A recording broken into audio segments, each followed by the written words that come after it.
Good morning and welcome to SimWorld today. It is August 14th, Thursday morning. Good morning. No Rick this morning. I'm on the road, so we've got a solo show for you.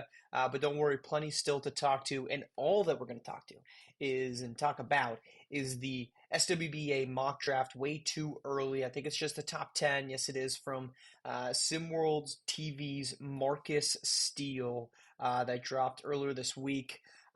It's a very, very interesting mock draft. Let's jump into it. What stands out? What stood out? And what's interest? So as I've talked about it, Marcus Steele is a SWBA insider. So guys certainly talk to more people than me. I found it interesting though that Japhet Towns comes in as the number two guy in that ranking. So here is the top 10. It's Justin Bell number one, Japhet Towns at two, Arthur Lattimore three, Nas Hall four, D'Angelo Jordan five, Lace Darius Outlaw, Corey Yams, Garrett Hart, Fareed Redmond, and Kadarius Loftus. Now I've talked with a number of folks before about this group, and it's a top four group, right? We've talked at nauseum. Justin Bell, Nas Hall, D'Angelo Jordan, and Arthur Lattimore. Those are the top four guys that we expect to go in some order.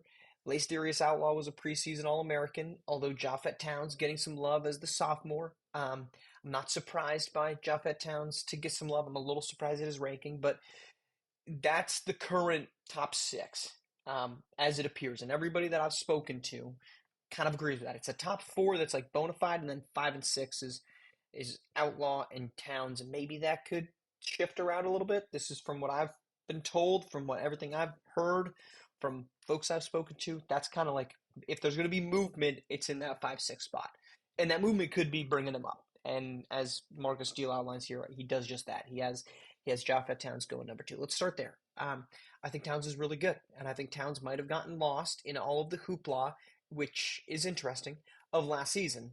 While the top guys from Nas Hall had a great season in Kansas. Arthur Lattimore led Texas to become a top team. Villanova was a top two seed thanks to Justin Bell. And then Illinois had a nice season thanks to D'Angelo Jordan. Meanwhile, you looked at everything that went on with Missouri, and Japhet Towns kind of got lost in the fray, right? He maybe wasn't the best player on his own team last season, which you just could not say the same for any of the other guys that we mentioned.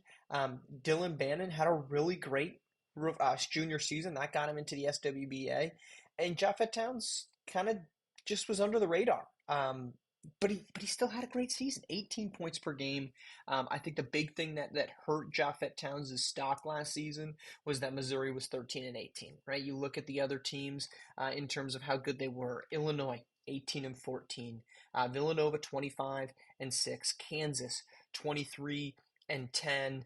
And then who's our fourth guy? Who am I missing here? Texas was 25 and 7. So you had really great or above average seasons. Then Missouri was just kind of this in a really great conference, right? They ended the final top 25 rankings, had five teams in the top 25 and four in the top 15. A really great SEC. And I don't think that we forgot about Towns, but we certainly didn't talk about Towns nearly as much as we did some of these other guys, and we're seeing that reflected here with Steele. So if there's going to be a legitimate change, I'm not. I guess I'm not surprised that Towns is the fifth guy that joins that group of sophomores, right? And now the two and through era. And Lace Darius Outlaw's the guy that gets bumped back. I think that's interesting. That's interesting that we have that. That's kind of what the league and early scout indications are is that Japhet Towns is actually not only one of the top five guys, but right now he's the second best guy. I was surprised by that. I'm not saying that's wrong. That's not what I'd heard up until this point. So that was very fascinating that Japhet Towns comes in at number two. Again, I'm not at all surprised that Lace Darius Outlaw rounds this group out at number six. I think if you look back to this past season and there was those top two spots that everyone kind of figured out, but I thought it was a top six draft. And then once you got to seven, things started to get a little wonky, right? It wasn't bad. I'm not saying that there weren't good players to be had at seven and beyond. I would argue quite the opposite. I think there was a lot of good players.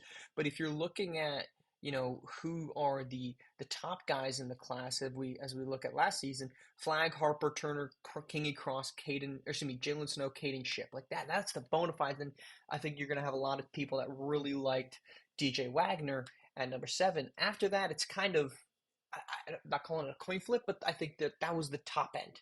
And I feel as if we're entering this season where that's the top end. That top 6 is like, if you get into the top 6, you're getting a really good difference maker. And I've talked about this a lot, right? I mentioned it previously. The number 1 pick, I think it's way too soon to say. And I don't even know if we're going to know who the number 1 pick is until we know who's picking number 1. It's not like Cooper Flag. It's not like Victor Wembanyama before him. It's not even like Zion Williamson, where we kind of are like making these fake debates to determine, okay, who should go number 1 right now. I think it's really going to depend on who's picking. If you are, let's say, Utah, and you're sitting there, you've got Jalen Snow from this season. I don't know that you're signing up for Nas Hall, for Japheth Towns. I think you're signing up for Justin Bell or D'Angelo Jordan. You might not even be signing up for Arthur Lattimore because you've got Lauri Markkanen, unless you're going to move Markkanen to the 5, which obviously then you're creating question marks with Walker Kessler and Lamarian Sherwood. If you're that's just a team I would expect to be in the hunt for number 1. If you're the Washington Wizards and you added Caden Ship, are you going to be less likely the same thing? Take Nas Hall or Japheth Towns. If you're the Brooklyn Nets, who you just brought, you drafted a whole roster full of guys, I think then you're probably like, okay, maybe we do want a Nas Hall. We do want somebody who can create with the basketball in his hands, because maybe Jace Miguez hasn't really been the guard that we were expecting. If you're the New Orleans Pelicans, same question. So if I'm looking at who's not going to be good this coming season, there is a lot of teams. New Orleans, they just got DJ Wagner. Maybe they're not in that guard camp. Then that might shift to a Arthur Lattimore or a Justin Bell or a D'Angelo Jordan going. If you're a team that has a really dominant center or a young center that you really like, maybe Arthur Lattimore doesn't make as much sense. But because I think Arthur Lattimore at the next level can be a really good 5. I've said his game kind of reminds me of LaMarcus Aldridge. It's strong, it's powerful, but it's not explosively athletic. But if on the other side of the coin, you're a team that has a lot of wings, if you are, let's say, the Toronto Raptors and you just drafted Quincy Henderson, you've got RJ Barrett, you've got Scotty Barnes, then maybe you're not sitting there saying, yeah, what we really need is Jordan, or maybe Arthur Lattimore does fit there because you could play him at the 5, even though you overpaid for Jakob Poeltl last season. Like that, I think maybe you shift to a guard. We need somebody who can control the ball. And for all the money they're paying Emmanuel Quickly, I would sit here and argue till blue in the face. Nas Hall and Japheth Towns are better guards. And Nas Hall is like the only real pure point guard, if you will. There's no more pure point guards, but he's a guy that fits that point guard type of situation, right? 6'4", so his size kind of fits in at that. Or maybe you really stretch for Darius Outlaw if he has a great junior season. So the number 1 pick argument, I think we could sit here and we could say Justin Bell's the number 1 pick. He's the number 1 pick right now, but I think we're splitting hairs among the top 4 or 5 guys, and even up to 6. But I really think the number 1 pick is going to depend on who goes, who's picking at number 1, and not so much the player that's on the board, because I think you're going to find this season, we're going to talk about it a lot, there's going to be camps, right? And again, unlike Cooper Flag, unlike Victor Wembanyama, unlike Zion Williamson draft, in which you walked into the draft night and you said, this is the guy. Like, we could try to talk ourselves into people, but the number 1 guy, is this guy. I'm trying to look up the number 1 picks here to just try to give us a little bit of what they are. So our last 3, right? Cooper Flag, Zachary Risachet, and Victor Wembanyama, obviously. So it's a little bit different. So if we expand that, Paolo Banchero came before him. That was pretty much everyone walked into draft night saying Paolo's going to be the number 1 pick. You had some people kind of saying Chet, but Paolo was number 1. Cade Cunningham was number 1. Anthony Edwards was number 1. Like, if you go back really till 2018, and we can extend this. I mean, 2019 was Zion. We knew that. DeAndre Ayton went number 1. That was known, but that was not known from a talent perspective. There was a lot of debate in 2018. So there's a class that we've got where we've had debate. 17, everyone thought Markelle Fultz. Before that, Ben Simmons, yes. Karl Anthony Towns, yes. Andrew Wiggins, yes. Anthony Bennett in 2013 That had debate, and let's throw in 2024, so that's three. Anthony Davis, no debate. Kyrie Irving, no debate. John Wall, no debate. Blake Griffin, no debate. Derrick Rose. Greg Oden in 2007 is when we start to get some kind of debates. But let's say 2008, last season, we've had 3 seasons in which there wasn't you walked into draft night and everybody uniformly said, this is the guy. That's not the case right now. That's not the case as we enter this upcoming SimWorld U season. There are 4 to 5 guys. If the Tigers have a good season, it's going to be a bona fide 5. Right now, it's kind of like a soft 5, hard 4. 5 guys that can be the number 1 pick. 5 guys who have the talent level to be the number 1 pick. I think that could influence a lot of teams at the trade deadline, if they're not doing so great, to sit there and say, we want the worst record. Because if we get the worst record, the furthest we can fall is to number 5. The furthest we can go is number 5. That still gets us a guy that might be, in some person's eyes, the number 1 pick. That's going to be enticing to teams. So I wouldn't be shocked, considering this draft class, if we see second half of the season just this all-out tank job to try to get as best of odds, not because you could get number 1, because we just saw you can jump up to number 1, but because if you can get into the top 5, you're in great shape for getting a difference maker. And honestly, I really do like Darius Allen. I just don't know that his ceiling is quite as high. Being a junior, it could be. He's a great athlete. He's a great scorer. Those top 5, 6 guys, you're going to feel really good about. Okay, the rest of the top 5. Let's stop talking about that other piece.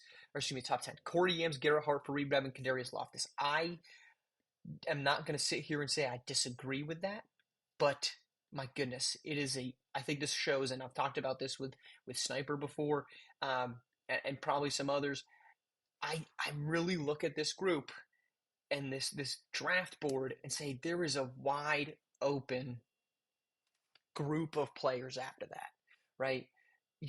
I'm not saying that Yams or Hart or Loftus or Redmond don't deserve to be there, but who are we not talking about? We're not talking Damian Luffy, Suno Chapa, Jason Tada, Barkley James, who's been fantastic, Benari James.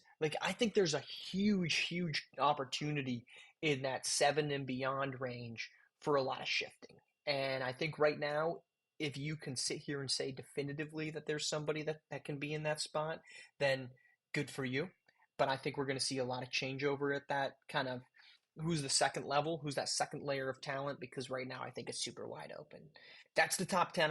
I'm excited to see where this goes. It's certainly, as somebody who pays a little bit more attention to the pro game than the college game, for me it's something I'm excited to just see how this plays out, because the storyline of that many guys capable of being the number 1 pick is something that we just haven't seen. Not only being capable of being the number 1 pick, but being good, right? If you look at those picks that we talked about, Anthony Bennett and DeAndre Ayton and Zachary Risache, outside of the Ayton draft, those classes weren't super great, right? There weren't elite talents afterwards. We're having a debate on who's number 1 because that's how deep the draft class is. All right, that is SimWorld today. We're back tomorrow morning. Appreciate you tuning in here on SimWorld TV, the only place you can see the game, be the game.